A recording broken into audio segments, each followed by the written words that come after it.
dünyanı gezib, gözəl yeməklər, gözəl taamlar və onları təqdim edirlər ki, Azərbaycanın bu cürə dəyərli, zəngin mətbəxi var. Uşaqlar, hər birinizə uğurlar arzulayıram. Mən vurğuladım aşpazları təbrik edirəm, gələcək aşpazlara uğurlar arzulayıram. Ona görə uşaqlar təbrik edirəm. Var olsunuz. Və bizim çəkdiyimiz, Allah can sağlığı versin, Elxan Ustaya dediyi, yəni insan kövrəli, insanın daxili o qədər yumşaq, həlimdir ki, Cərulos da dedi ki, yaxşı aşpaz olmaq üçün necə olmaq lazımdır? Əsas insan olmalıyıq.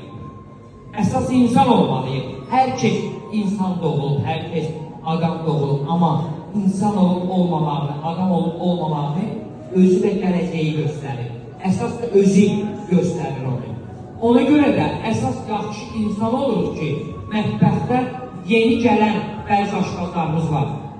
Yeni gələn aşpazların köməkçiyə dəstək olsun, kömək olsun. Yox, arxasını çevirib, orada yeməyi hazırlayıb, neylərsə eləməsin. Ona görə də hər birimizdə zehin açılığı deyil. Və yenə də deyirəm, ay uşaqlar, resepti dəftərə yazmayın, beyninize yazın, əsəbləşdirin üstünə etməklər. Burada təbrik edelim müəllimimizi. Minnətdarım. Buyurun, siz. Buyurun.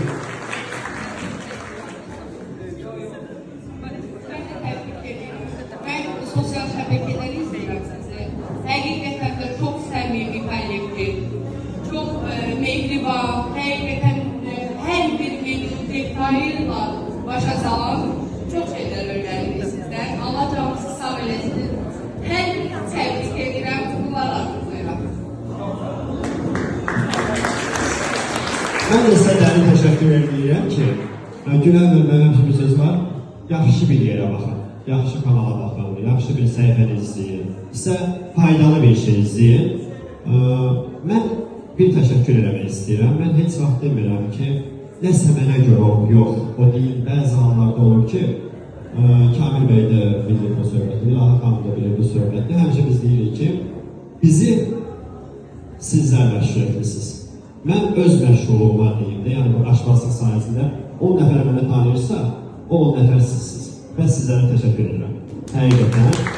Günel xanımdan da sual vermək istəyirəm ki,